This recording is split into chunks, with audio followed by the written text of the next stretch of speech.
Like I said, you have worked across legacy industries and emerging tech spaces alike. What has your journey taught you about what really drives meaningful innovation from your point of view?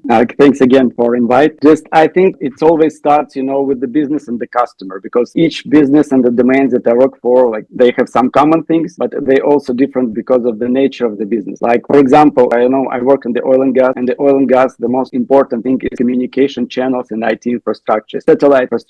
And because of IT, you can lose $1 million per day, for example, if you have some downtimes in the oil and gas. And the nature of the business, like the people lives, also depends on your work. Any accidents could happen. The communication is important there. On the other hand, if we go in the banks and the fintech sector, we always try, to outcompete our competitors, implement new services, product, build some cloud infrastructure that other banks don't have. And time to market now is like the most important metric if we want to have some customer base. So actually it differs, but the common thing is like you cannot build the organization with a solid strategy and infrastructure.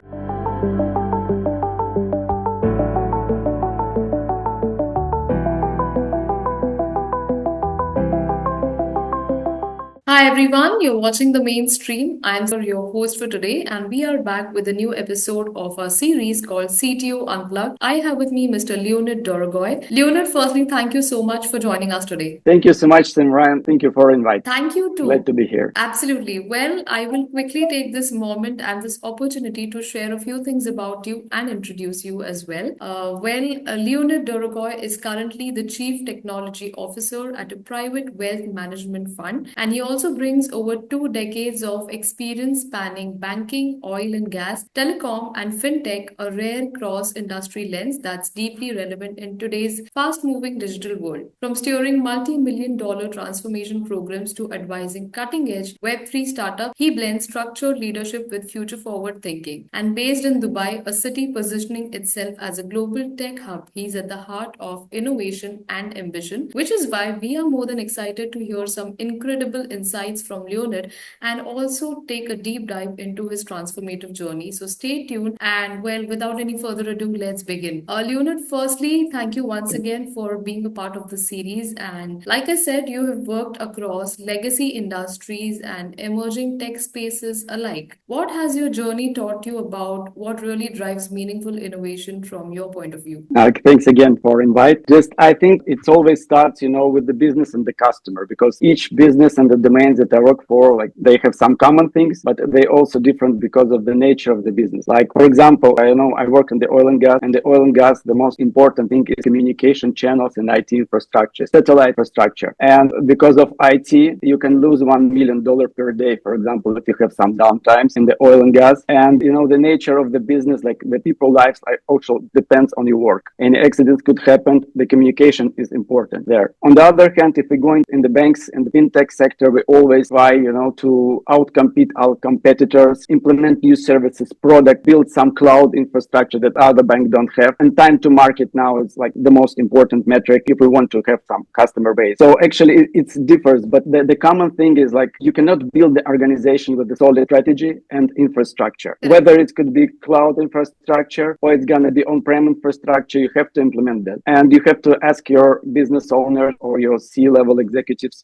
why and how you want to go. Because if you build on-prem infrastructure, it would take you up to half a year. You're going to build your own infrastructure, but you're going to lose some time. On the other hand, if you want to risk more, if you risk tolerance better, you can go with implement some cloud solutions and then build your infrastructure. You have to ask them, and most important, whether any kind of organization they think about the IT security. And cybersecurity is always priority, like for all their life. And my 20 years of experience, like always you have to think about security. Absolutely. And well, thank you so much for sharing that with us today, Leonid. I also understand you're currently leading tech strategy in Dubai, one of the fastest growing innovations ecosystems, as we are all aware. Well, what excites you the most about tech evolution happening there when we talk about Dubai market? Like I would say the UAE market, I've been working here for 2 years. I worked 1 year in Dubai, 1 year in Abu Dhabi, and I also traveled through all the states. What I've seen here, the UAE actually has the strong governmental support for innovation. And what I like here, especially,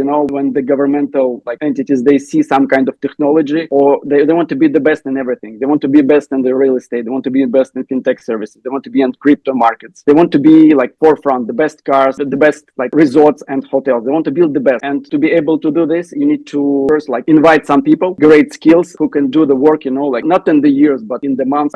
You have to deliver the really fast result. And they try to attract the most interesting people. And you have to compete even on this market to be able to get actually the job and job offer. So actually try to get the best of the best people to the market. And at the same time, they try to try every technology.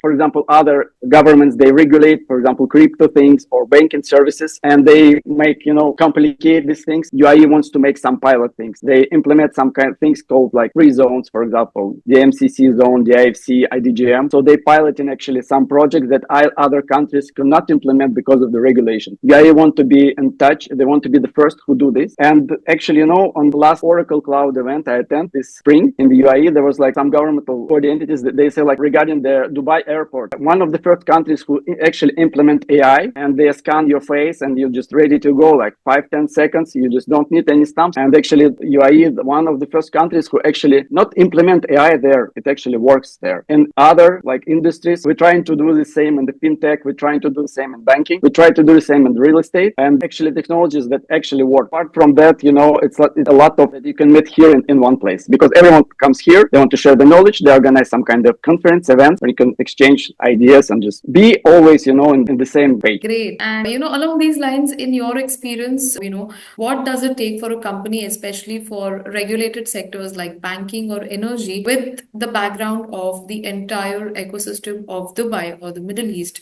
What does it take for an organization to truly embrace emerging technologies? Look, for this, it should be some business aligned strategy if you try to operate in the regulated environments, because some things you can do in the Dubai or Abu Dhabi, you can do only in specific regions. For example, the company should be registered and have some specific kind of license. For example, some fintech companies who can exchange crypto can only exchange crypto in some kind of special places, like in the IFC, and you have to be aware of this. But you as IT guy, you cannot be aware about everything. So you should be communicating with financial directors, compliance officers, legal staff and personnel. So it's about communication within the company. So actually, and if you don't have this kind of expertise within your company, you have to hire external consultants in order for you to help, to this, because it's really important to be compliant with the regulation. For example, 2023, I led the cloud migration project for the RAG Bank. So we migrated the services like core banking services from Ireland to UAE. And it was Central Bank of UAE regulated project. Just imagine if we had the really straight deadline, 8th of August, we have to deliver everything before this date. And in this case,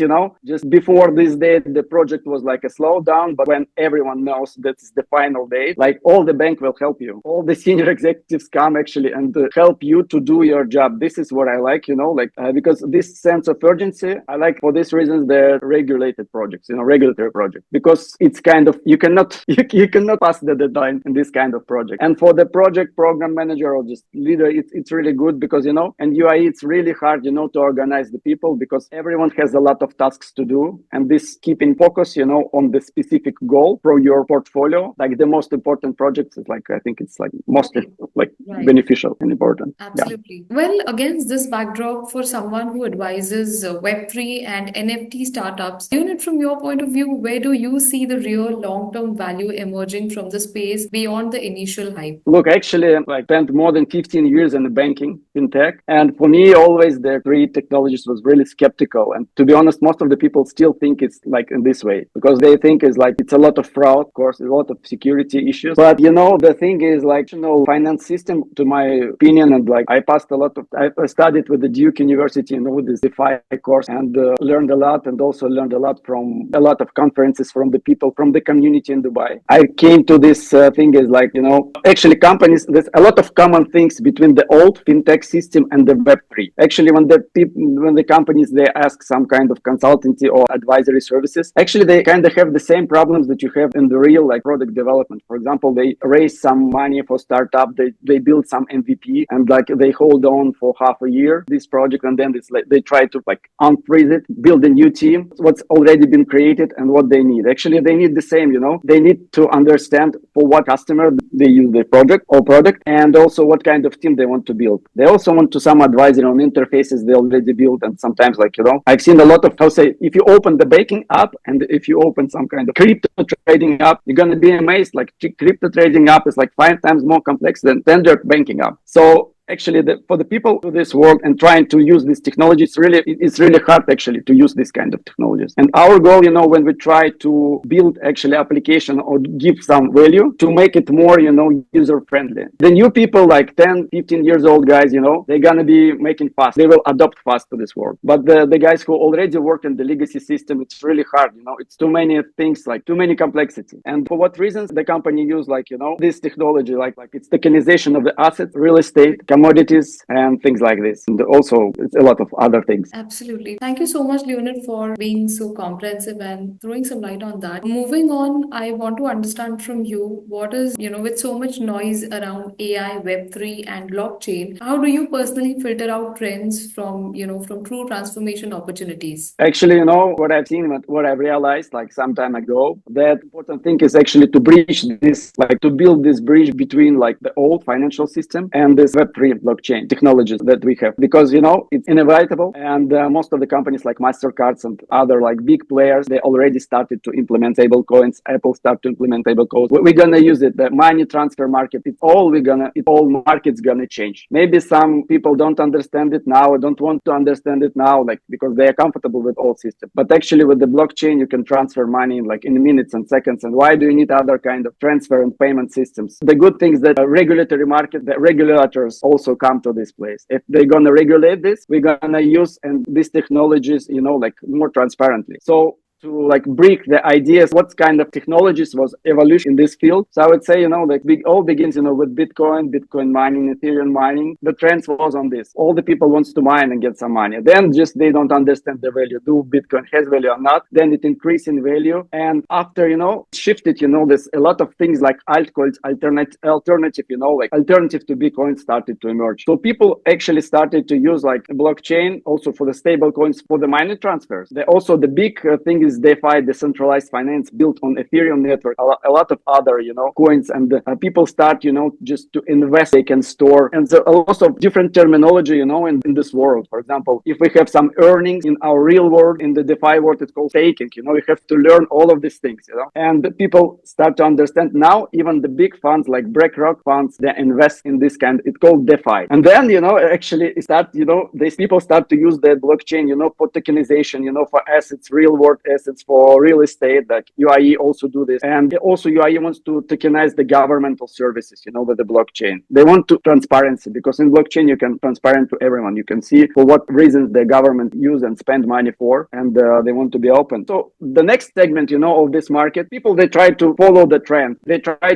to use like futures trading, stock like spot trading, in order to invest in their wealth, but it also involves high risk. And even they invest in some kind of, for example, there's some network called Solana, that on Solana there's a lot of meme coins coming, evolving, and people, they tolerate to invest some money, and they accept the risk. They lose everything because it's look like a casino. They build a lot of like thousands of coins, in the months. So, and the people try to switch between each of these things. And I think the last things, like I've seen that a lot of applications, it's called the apps, decentralized apps, started to evolve, even like VPN services or some kind of IP telephony services, everything, even the games. And there's the big market share for the game market. So they even like a lot of games, you have to pay some kind of tokens. So they try to tokenize this. But the problem here, I think, like to attract the customers, like in the real world, you have to do a really good services application or something like that catch the mind and mindset of the customer. If you don't have customer, you will not get any kind of profits from that. What I've seen here,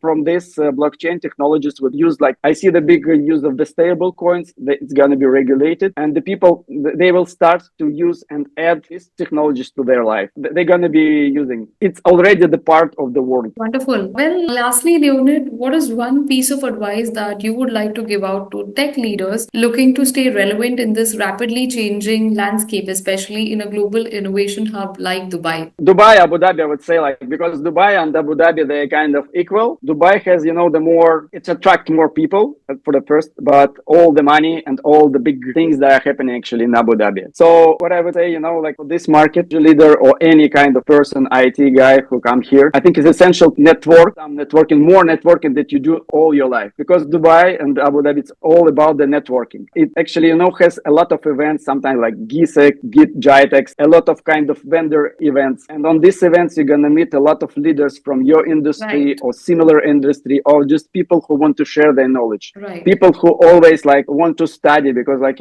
other countries, you work 5 days a week, Sunday, Monday, Sunday, and Saturday, you give off. But in Dubai, the people, they study actually during this time, or go some kind of apps. And here you can meet a lot of people from all the countries, because everyone comes here, for the same thing. Because, for example, you like fintech, you will meet here the old people that also interested in fintech. You like some kind of food exhibition, you always find the people who likes food, like cooking, do the same thing. So you have to, network and always, in the line. And also there like some kind of special thing regarding Dubai. Like most of the people, they come here to the market, they think, oh, I can find job here, like I found in my country. But the reality here, like they come for one application, like 1,500 applicants. So you have to compete here through all the world. And why you are the best candidate to this position? That's why, like through these events, through the networking events, like it's actually help, but you also have to, add something from your side. You don't have to network and chat. Absolutely. You have to give some value. Absolutely. You I mean, have in to give terms some of, value here. upskilling, in terms of adding value to any organization from leaders' perspective, like you rightly said, you have to add some value. You have to go beyond networking and, kind of come through with the whole scenario of emerging technologies in a big market like Dubai. So definitely, I think, Leonid, thank you so much for this conversation. I'm sure today our audience and our viewers have a lot to take away, especially when we talk about the entire emerging tech hubs like Dubai, cities like Dubai. Thank you once again for agreeing to do this with us. And while we conclude, I certainly look forward to connect with you again. Thank you, Simran. Thank you so much. Thank you. Thank you so much. Thank you. Bye.